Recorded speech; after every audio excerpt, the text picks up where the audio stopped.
The Confound Millennial is brought to you by the Cinelux Collective. If you're a realtor or a small business owner, these guys are for you. They specialize in drone footage, promotional videos, and virtual tours. And let me tell you, their virtual tours are unlike anything you've ever seen before. You can click through an entire house and online and walk from place to place. It's amazing. You'll get confused. You'll be there, on your computer screen. You're like, oh my goodness, I thought I was in my house, but now I'm in somebody else's house. And you know what? I want to live in this other person's house. And then you buy that house. That is what the Cinelux Collective does. They sell things. They bring your business or your whatever you do to the next level. If you're doing a convention and need a promotional video, they got you. You know what? Are you a realtor? Do you need virtual tours and drone footage of housing? Got it. Are you a small business owner that needs a better way to communicate to your customers the vibe of your store or what items you have to sell? Well, guess what? We got it. Check out the Cinelux Collective. That's CineluxCollective.com. CINELUXE Collective.com. You got it? Got it.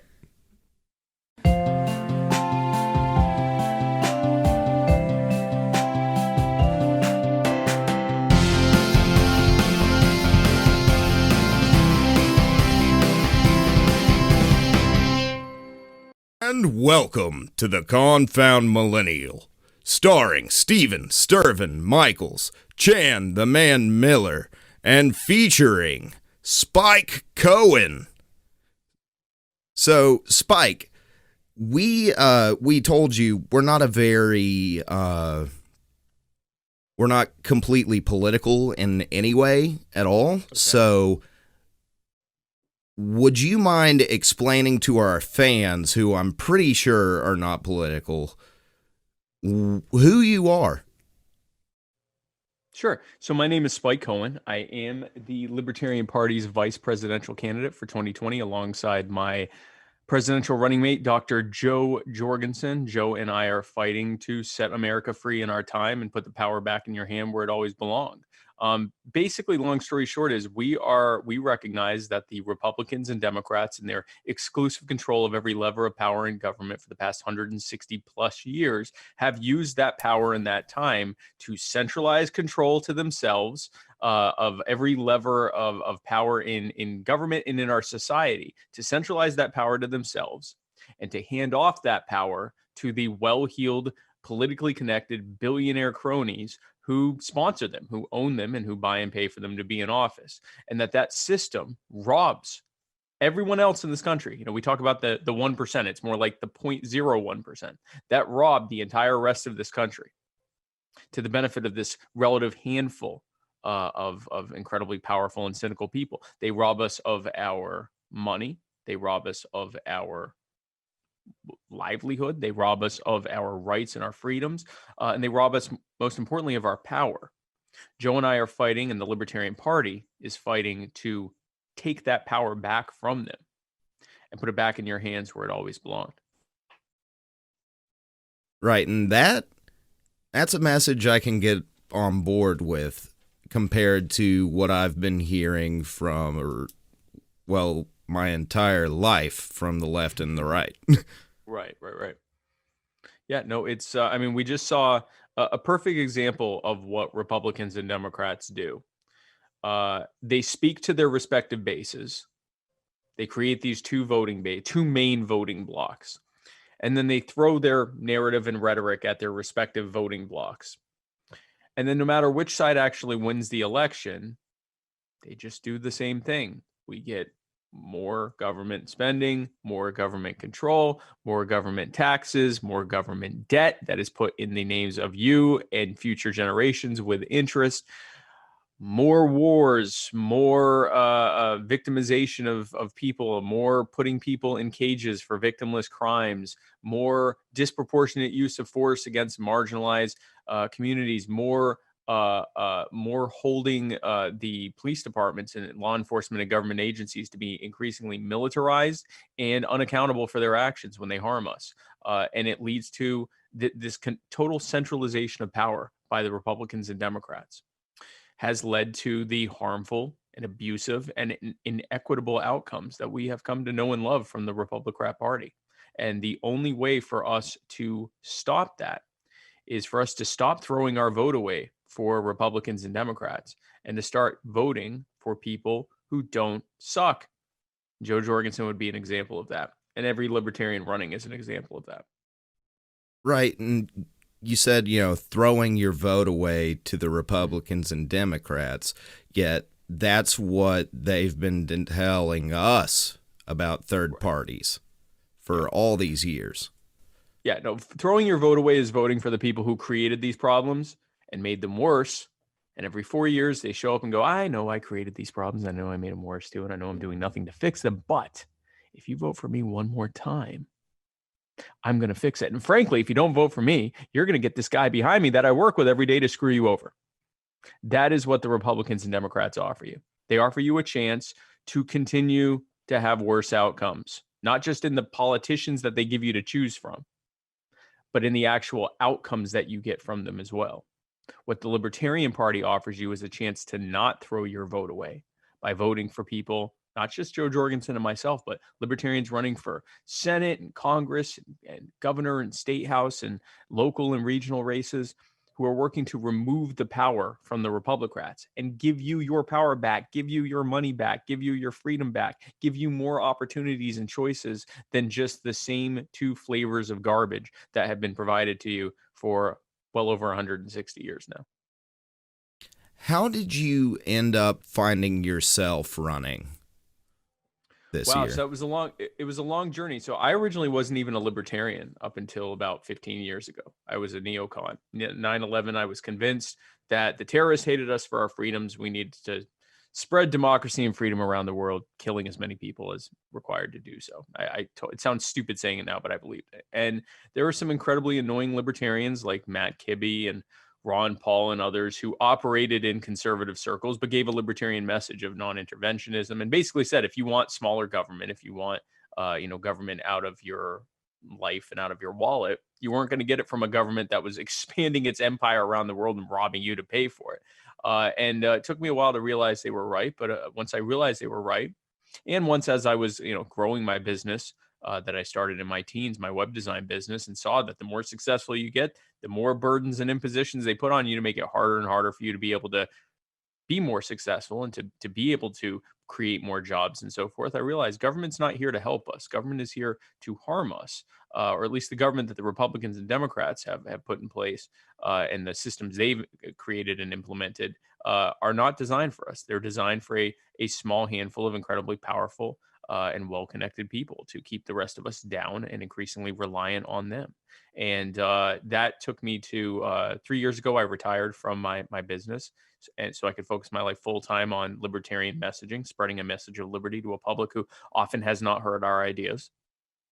And to that end, I became the host of My Fellow Americans, the co-host of the Muddy Waters of Freedom, and the co-owner of Muddy Waters Media. In my years of doing that, I spoke with Americans across the country and even people in other countries as well. And what I kept hearing was that they didn't know our ideas existed, but when they heard them, almost always there was this light bulb moment, this aha moment where they thought, oh, wow, this will work. This is the way to fix the problem that the Republicans and Democrats and the statists who are in charge, this will work. It makes common sense. It intuitively makes sense.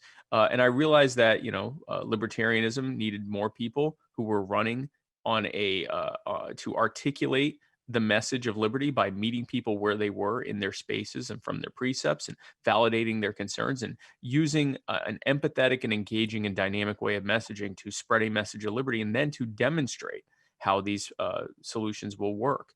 And to that end, I was paired with Joe Jorgensen to do just that. And I have been speaking with activists and voters across the country who are more excited than ever to have another choice besides the same two, terrible politicians that the Republicans put up every cycle. And, you and Joe, you're really the first third-party nominees that we've really heard a lot about in a long time. Yep. And do you give that credit to social media or to your message, or a little bit of both, or what do you think? I think it's both of those, and I think it's also the conditions on the ground. Let's look at what happened in the last 4 years. Let's look at what happened in the last year even. We have a president who said that he was going to be completely different from all the other presidents before him. He was a businessman. He wasn't a politician. He was going to reform all of this. He was going to basically what we're saying, take the power out of the hands of the cronies, give it back to the people. What has he done? Just the opposite. He has spent more money and run up more debt than any other president before him. He's done this in one term. Barack Obama had the previous record for most government spending and most government debt. It took him 2 terms to achieve that. Trump has beat him in 1 term. He said that he would give us the power back. He's done the opposite. We have more regulatory burdens now than we did then. He said he was going to end the wars and bring the troops home. He's done the opposite. There are 15,000 more, roughly 15,000 more troops overseas right now than there were when Donald Trump came into office. He said he was going to protect our right to keep and bear arms. He's done the opposite. He has implemented executive orders banning all sorts of different gun accessories and has pushed for gun control legislation, which thankfully has not been signed. He's also pushed for, at the state level, red flag laws, which allow the police to come and take your firearms from you without a warrant if you are accused of saying things that made someone uncomfortable. This is what we got. And we also got just gross incompetence from the man as well. And we got a Centers for Disease Control who banned medical professionals from testing patients that had COVID for the first 6 to 8 weeks that virus was here, which is why we are facing the worst epidemic of any developed country that is facing this virus. Most other countries are in the process of containing it and potentially being able to come back to something resembling normal in our time. We're nowhere near that. Things are actually continuing to get worse. And the reason they are getting worse is precisely because the federal government actually stopped medical professionals from testing for the virus for nearly 2 months when it was here. It was illegal to do so. Thankfully, some doctors illegally did it, and it actually forced the hand of the CDC, who initially was telling them to destroy the test results and not tell the patients that they were sick.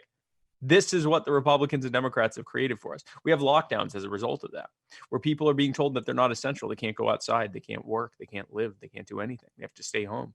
And if they do go outside, it better only be to go to Walmart or Costco or some other large big box retailer.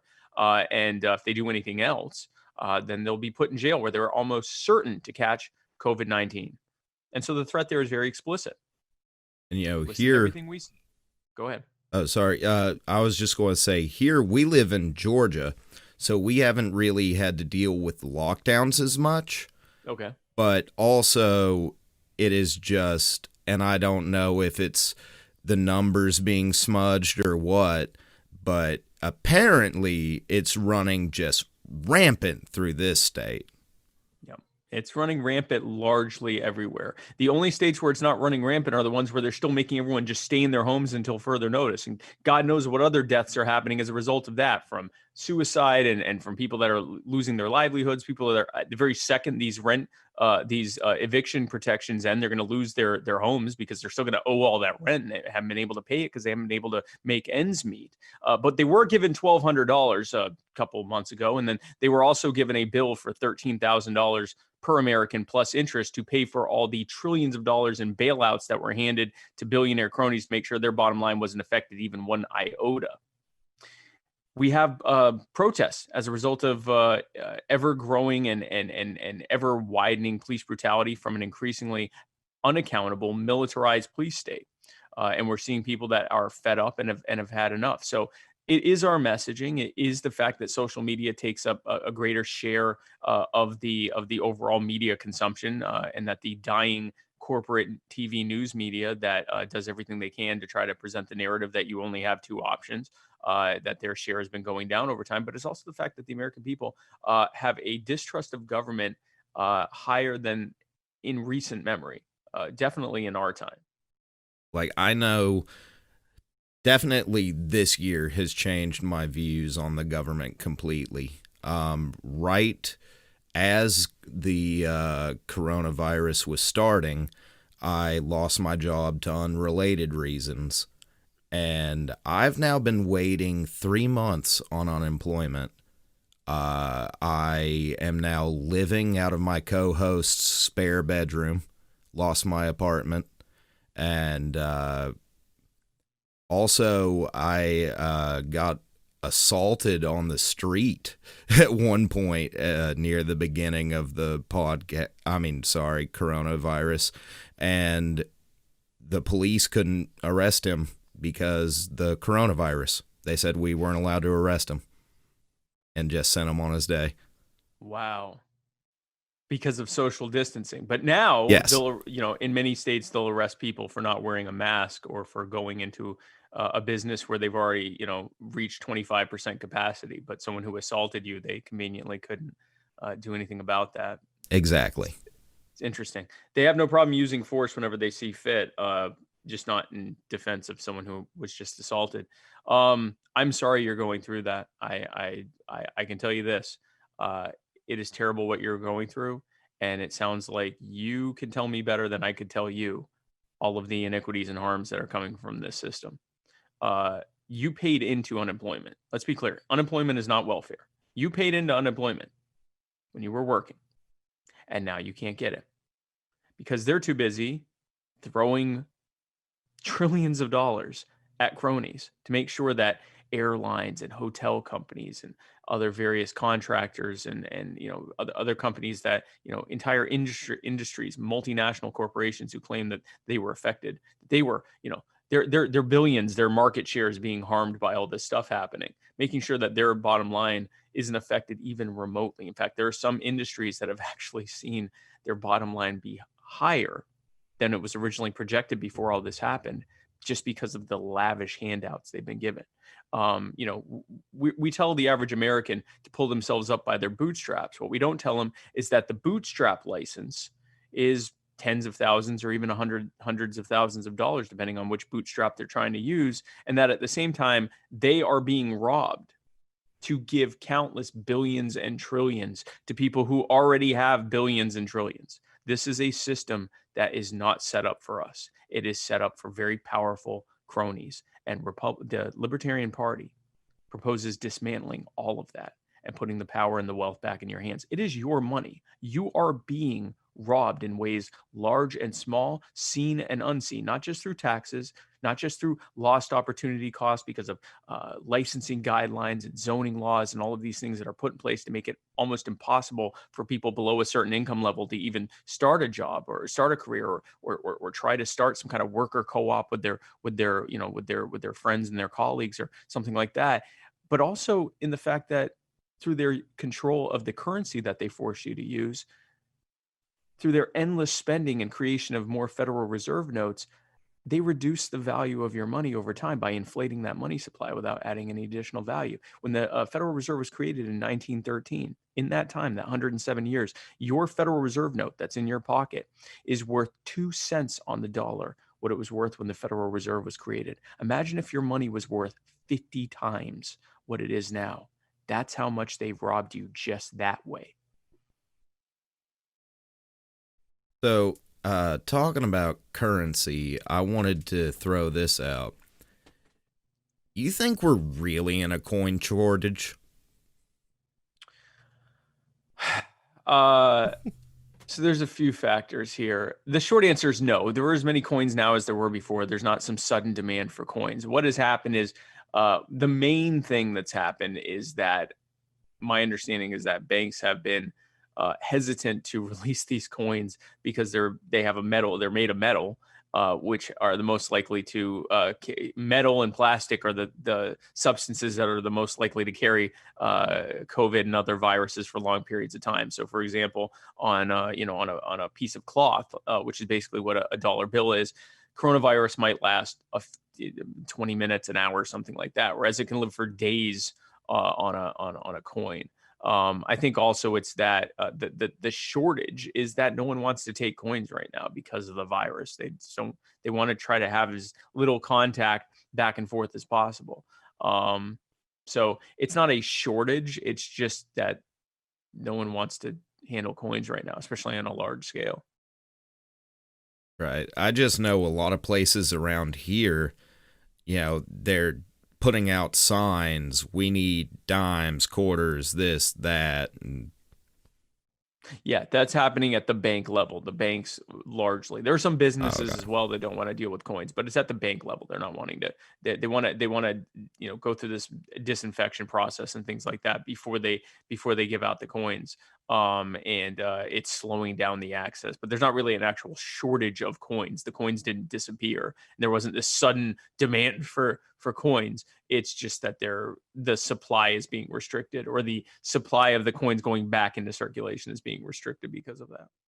that makes more sense than actually. I haven't heard anybody try to explain it. Right. They just say coin shortage. There's a coin shortage, and it's like, how?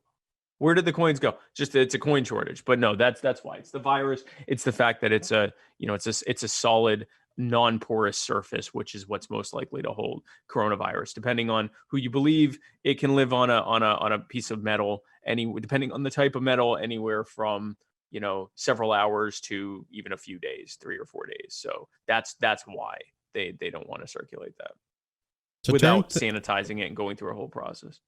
To turn things a little not as political for just a moment, what's your favorite color, and why is that your favorite color? Wow. So it's a tie between blue and black. And just purely for aesthetic reasons, I just like how those colors look. I'm also somewhat partial to purple, but I can't. I'm trying not to do the political thing of saying I like blue and black. I guess if I had to pick one, I'd go with black. But I really I don't. It might even be blue. I really almost co-equally love blue and black. I mean, blue and black can pretty much go with anything. Yeah, so right. That is very understandable. Yeah, I'm a big fan of those colors, and I've been asked like, "What's your favorite color?" And I go blue and black, and they go, "Yeah, but which one?" And I'm like, I can't really. It depends on the given day and my mood, probably. But I usually, when I will say, yeah, probably blue or probably black, I immediately start thinking of all the great things about the other color. So it's either blue or black. To me, it seems like most people normally have at least 2 to 3 colors they like. Oh, good. Normally Thank not God. just like one color. Okay, well that's good, because I thought there was something wrong with me. Thought there was a problem, and I never really talked about it, but I was concerned. Well, I'm glad that you're open and available to talk to us about your color problems. about my issues. Yeah. Well, first step is admitting you have a problem, and I am willing to admit that I like 2 colors. And while Chan has gotten us away from political talk for a second, I went over your Wikipedia page, and there was something I needed to ask you about that. Can't even imagine what it might be. Go ahead. Are you a brony? So, it depends on who you ask. It has been argued that I am the original brony. In 1985, I went to see the very first My Little Pony movie. Okay. So this is original canon stuff here.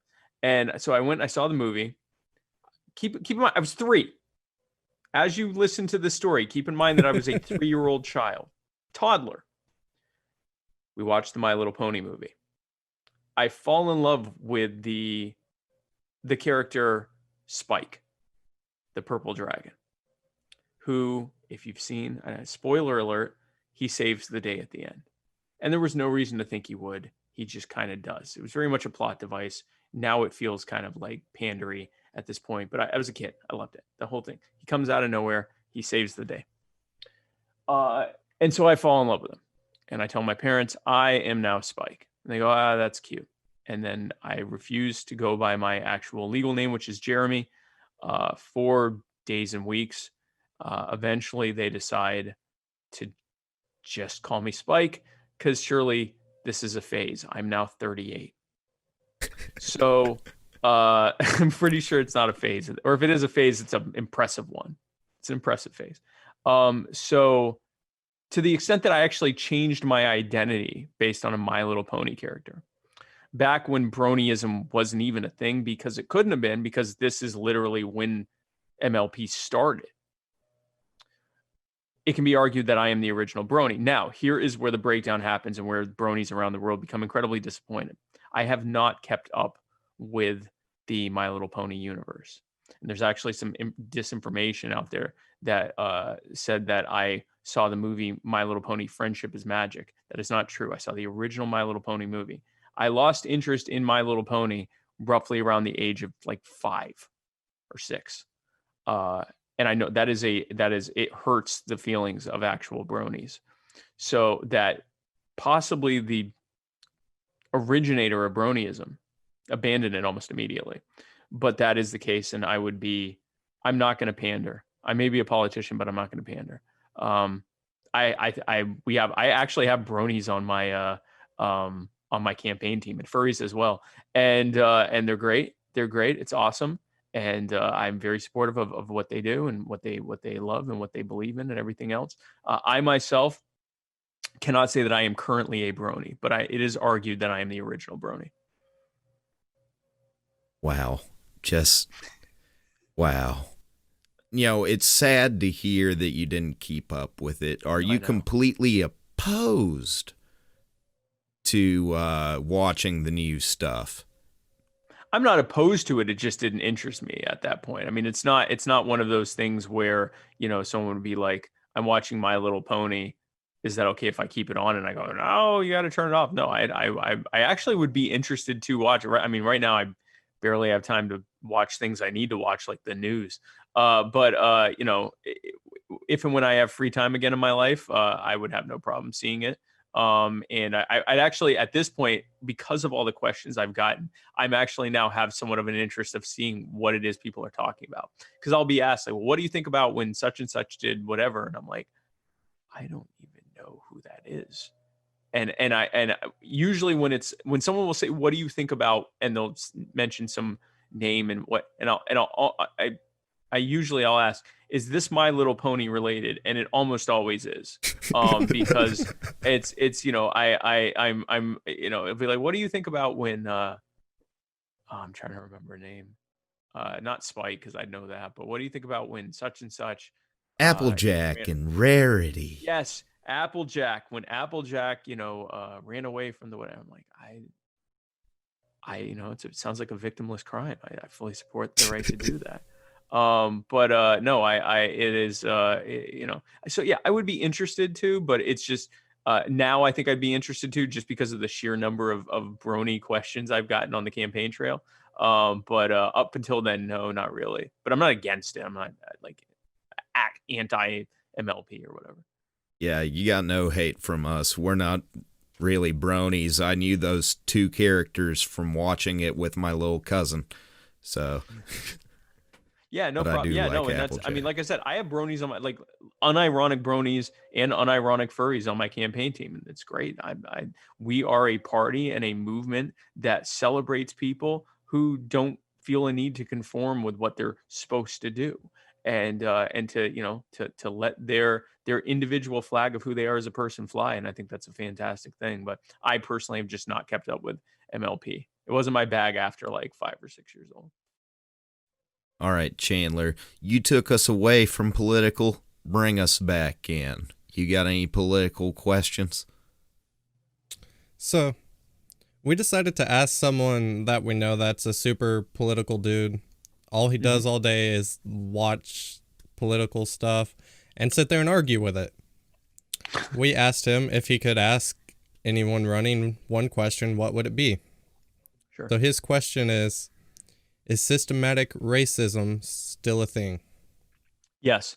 Systematic racism is definitely not as acute as it was, say, 50 or 100 years ago, but it is still baked into the system, and the inertia from when it was more acute continues to exist in this time.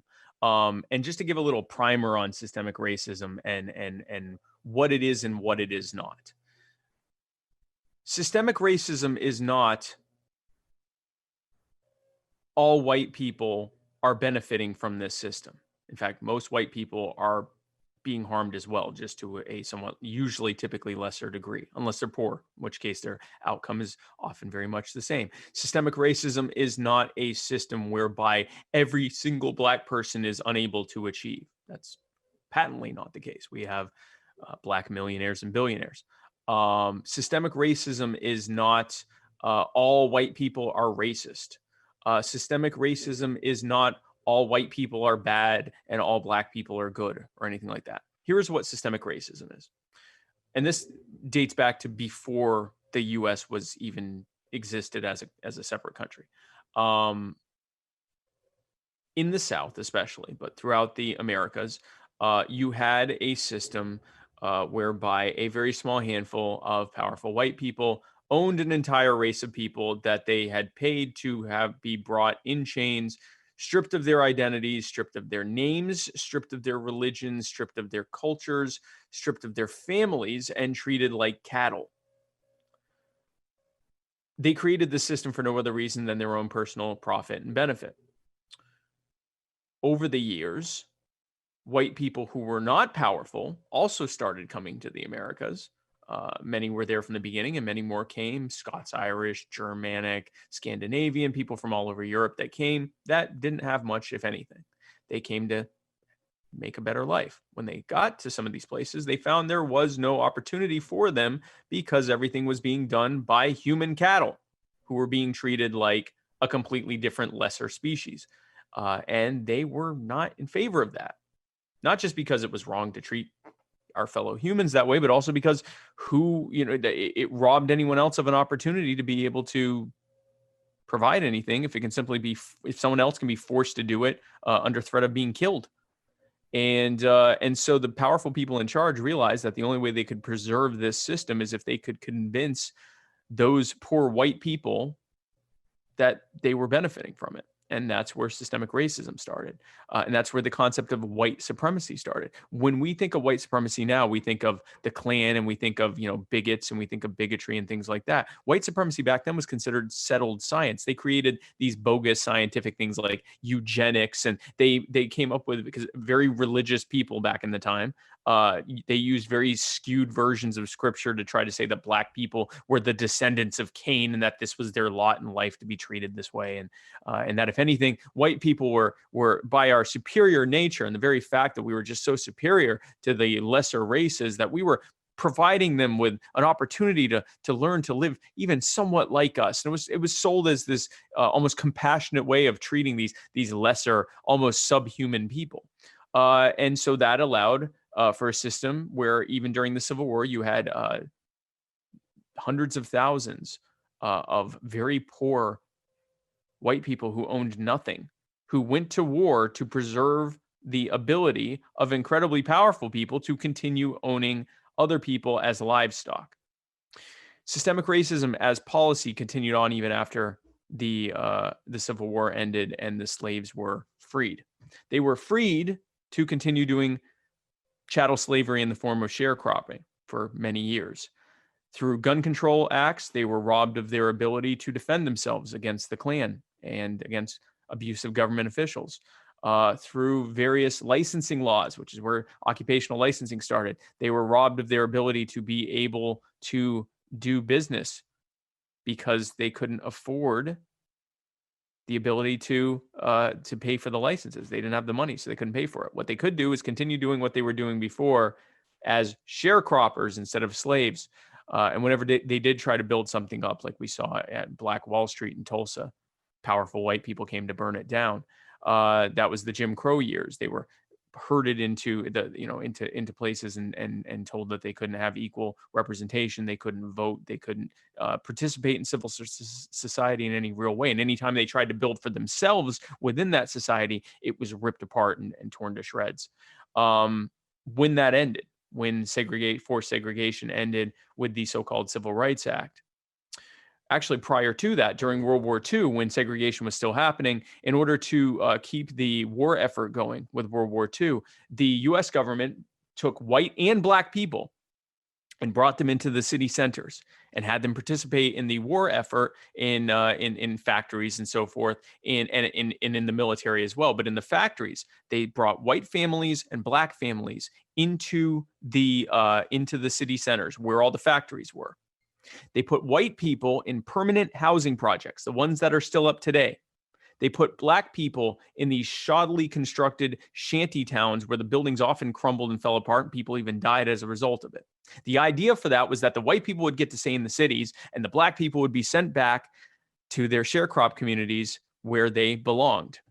When the war ended, it turned out that those southern states had used eminent domain to steal a lot of that land. They'd say this land's been abandoned, and they'd take the land that had been owned by the slaves there.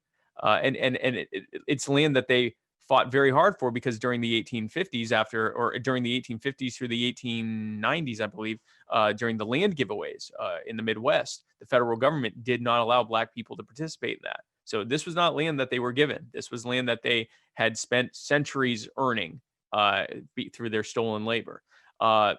It's now been completely stolen from them.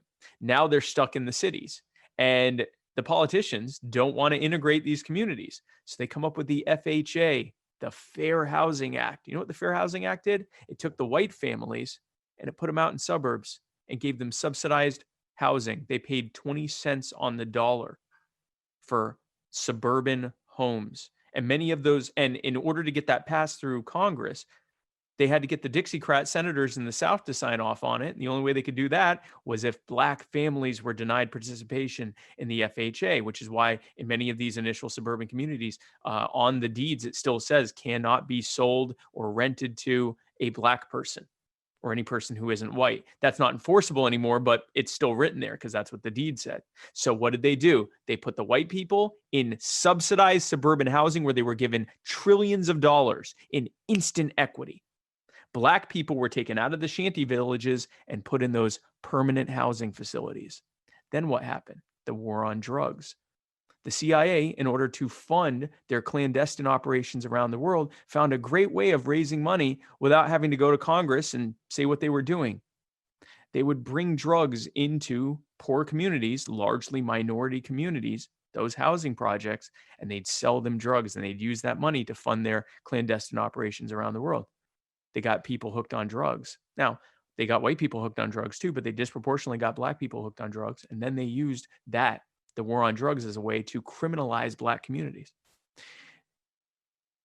The welfare state encouraged families to break up in order to be able to get more welfare. And keep in mind, these weren't lazy welfare queens. These were people that were robbed through licensing and the war on drugs and every other thing of any opportunity to be able to actually make money on their own. They were put in housing communities in the cities, and then those factories were moved out to the suburbs and to other countries so that they couldn't work anymore. So the only thing they had left was the crumbs that were stolen from them by the government.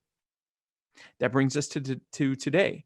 All of the disproportionate outcomes that are happening are not a result of black people being inferior or just, a handful of racist policies. It is a system whereby people of color and other marginalized communities have been disproportionately harmed to the direct benefit of a relative handful of incredibly powerful people. And that is why we have to end the war on drugs. That is why we have to end qualified immunity so that bad police can be held accountable. That is why we have to end civil asset forfeiture, where the government steals from people before they're even tried for a crime. And if they're somehow still found not guilty, they have to sue for their own stuff back, even though it was just proven in court that it never should have been taken from them in the first place. And they have to pay to do that with money they don't have because it was stolen from them. That needs to end. The 1033 military surplus program, that needs to end, because all of these things harm the vast majority of us and disproportionately harm the most marginalized among us, the largest group among them being people of color. So yes, it exists. It needs to end. And Joe and I have a plan to end it. Well, I'm glad to hear that. I need somebody with a plan to end it because nobody wants to admit it, that it's still around. There are two groups. You have the Democrats who pander about it. Yes, systemic racism exists and we need to end it. And that's why you need to vote for Joe Biden, one of the main architects of systemic racism for the 50 plus years he's been in office. And his new running mate, Kamala Harris, one of the most brutal prosecutors alive, in fact, the most brutal prosecutor alive, a woman who withheld exculpatory evidence in 2 capital murder cases involving Black men where she knew that they didn't murder the person and she had evidence that they didn't murder the person. But because she didn't want to blemish her record with a not guilty verdict, she tried to illegally withhold evidence that they didn't commit the crime and tried to have them executed even after, in one of those cases, a judge ordered her to release the evidence. Now, that may not legally be attempted murder thanks to absolute immunity for prosecutors, but it certainly is morally. And it certainly is systemic racism. And it certainly is a continuation and implementation of the bad policies that Joe Biden and all of his Republican friends in DC have implemented. So Democrats pander to marginalized communities and then get into office and continue to do harm. Republicans pander to people who hate or are apathetic to marginalized communities, and then they go into office and continue to do harm. They are 2 sides of the same coin. They are the same party in the same organization, the Republican Party, and we need to get rid of them, or it's never going to end. It's going to continue to get worse. Sadly, that's become a thing that a lot of Americans have just accepted, that it's just going to keep getting worse. Yep. I know down in the Bible Belt, people around here are saying, oh, it's just, it's the end of days. But it really does look like if something doesn't change, we're not going to be in a good shape in a few years. If something doesn't change, it'll just keep consistently getting worse. I get asked, is this the breaking point? I go, sure. Will that get you to vote Libertarian? Yes, it's the breaking point. No, it's not the breaking point. Every election cycle is just going to get worse and worse and worse and worse and worse. And more people are going to be worse and worse off. And more people are not going to be able to afford to make ends meet without relying on government. And more people are going to be buried under increasing burdens and barriers and impositions that will make it impossible for them to thrive and prosper. And more people will be victimized by an increasingly militarized and increasingly out of control and unaccountable police agencies and other government agencies. It will just keep getting worse. So the breaking point happens every day at the individual level when Americans across the country on their own wake up one day and go, I've had enough. So the real answer to, is this the breaking point, is it?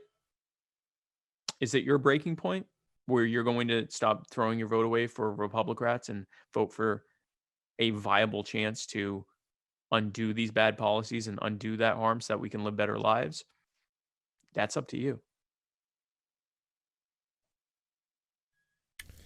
Throw another non-political question out there. Sure. Have you ever played D&D? Yes, one time, and I was terrible at it. I did not understand what was going on. I used to go to a summer camp for gifted kids, which is funny. But I went to a summer camp for gifted kids, and there were a lot of D&D players there, and I was like, oh, that sounds like fun. And I did not understand what was happening. I was not keeping within what's the word I'm looking for? The boundaries of what we were supposed to be doing. I didn't understand. I probably needed more explanation of what was going on. They kind of just threw me in and they're like, okay, you're a +7 mage or whatever. I don't remember. And it was like, and I'm like, oh, good. What is that? Well, I do, you have to do this and you have to help us with whatever the task was. And I'm like, well, okay, well, I'll do this. And they're like, you can't do that. I'm like, all right, well, then I'll do this. And they're like, you can't do that either. And I thought, well, can I be a +8 mage? Is that going to let me do those things? It was so no. I probably would have enjoyed it if I knew what was happening, but it was such a disheartening experience because I didn't know what the boundaries were and what the rules were, that I never did it again. I have done some online role-playing games like RPGs and stuff like that, but D&D. I probably would enjoy a lot more if I had had a better first experience, which would have probably been would have probably happened if I had had like, 10, 20 minutes to be told how it worked instead of just being said, hey, this is your character, do this. Okay. So yes, I did do it one time and not a good experience. Yeah, I have really bad anxiety. So the first time I played D&D, I was freaking out because I didn't know what I was supposed to do. I was like, I'm never coming back. Yeah, I was like, what am I supposed to do? And they're like, just do this. And I'm like, okay, I do that. No, you can't do it that way. I'm like, So yeah. But pulling it back in, I mentioned my anxiety. I wanted to ask, how do you feel about the treatment of mental health in this country? I think that mental health is often criminalized at a certain point. So much anxiety. I'm someone who has dealt with anxiety and depression in the past, and so much anxiety. I also was not coincidentally, a drug addict for the better part of a decade. I've been clean for just over 14 years now, actually. And thank you. And so much of anxiety, depression, trauma, PTSD, as well as many other health issues, chronic pain, fibromyalgia, all sorts of chronic health disorders, manifest themselves as addiction. Well, what do we do in this country when someone's an addict? If it's alcohol, we try to get them help. If it's not alcohol, they'll probably end up in jail. They're certainly not getting the help they need, because if they try to get help, there's a risk that they will go to jail for. And if anyone tries to help them who isn't spending hundreds of thousands of dollars in compliance costs, they will go to jail for being an accessory. So for example, if you have a friend with an addiction problem and you want to offer to let them come to your house and clean out and detox for a little bit, and you help them out and try to get them the help they need, if that person has ties to distribution of drugs, you can end up getting in trouble at the state and federal level for being an accessory to that. Because keep in mind, most drug dealers, when we think of drug dealers, we think of Scarface and The Wire and Breaking Bad and stuff like that. Most drug dealers, that especially the ones that end up in jail, are drug addicts who sold their drug so that they could keep some of it and afford to be able to use it on a regular basis. That's a health problem. And it often is a result of like that. Addiction is bad, and we should end addiction. Criminalizing addiction has done the opposite. It has taken addicts, put them in cages, made their lives worse. Usually they can still get their drug of choice while they're in prison. In fact, sometimes they graduate to even worse drugs just to deal with the terror of the situation they're in. And then when they get out, now they have a felony record and they're still addicted. Things are still just as bad. There's a market. They're actually exponentially worse than they were before. And then we go, I wonder why we have such an addiction problem. I wonder why we have such an opioid epidemic. And the same government that says that we need to criminalize this to stop addiction is sending the U.S. military to fight to protect drug cartels in Afghanistan. But then when the drugs get here, now it's criminalized.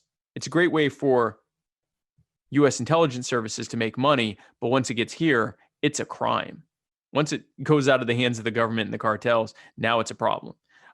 So going back to your question about anxiety, I think that we, first of all, need to stop criminalizing how anxiety often manifests itself, which is addiction. But then going to the root of anxiety. So much of our anxieties are related to issues, problems within our life. And some of them are familial problems and social problems and things like that, but some of them are economic issues, social issues related to economic issues, social issues related to a feeling of being oppressed and a real perception of being harmed and oppressed and victimized. I am certain that the situation you've been going through this year with, not being able to get unemployment and having to stay with a friend, thank goodness you have that, but having to rely on others and not being able to work, I can't imagine that's been helpful for your anxiety.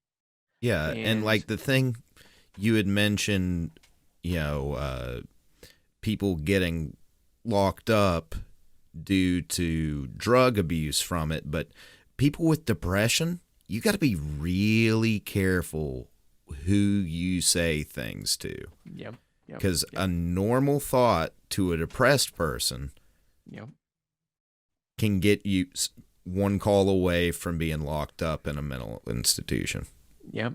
One thought that to you sounds perfectly normal and often is just you trying to tell someone, I know what this is like. You just trying to tell someone that things aren't good and you need someone to help can get you a wellness check from some armed people who are not trained to de-escalate. They show up with what often looks like paramilitary equipment, and they are a hammer that is looking for a nail. And if the thing in front of them is someone who is talking about harming themselves, close enough. That's kind of like a nail. If they're talking about harm, they might be threatening to harm themselves. That could lead to them harming someone else, is the way that the officers are thinking. And the reality is, if you escalate things too far, that is where it can go, but it doesn't have to be that way. Thankfully, I always had loving and supportive people around me, and I've been able to, for many years now, be free of having to deal with that, and learn to be able to channel my energies into constructive things, and to be able to have a happy and thriving life. And I know that you can have that too. But the impositions that are put in place by government, they don't make life impossible, and they don't make life not worth living, but they make it unnecessarily more difficult. And difficulty to someone who has anxiety or depression just makes it that much worse. So there are a myriad of things that can be done at the government level to just to end harms that are making the lives of everyone harder, but especially people who are already having a hard time, putting one foot in front of the other to begin with. All I can tell you personally is that I am someone who has faced incredibly high anxiety and incredibly high depression, and had many of those same thoughts that we think are normal and everyone else thinks is something that might need to put you in a mental institution. And I have been largely free from that for many, many years now. It doesn't feel like at your worst moments that this will pass and that things can be better. I know that. I know in that moment it feels like it's always going to be that way. It's not always going to be this way. It will get better. It can get much better. And I'm not saying that as if you vote for me, things are going to be better. I'm saying that as just the reality of life is that it's not always like this. Things happen in seasons, and it will get better. Well, thanks for that. And that really, unless you have anything else that you would like to part with us, that really seems like a good place to stop this, because that is one of the big messages of our podcast is mental health awareness, and just seeing that there is somebody who is running that sees that is a problem.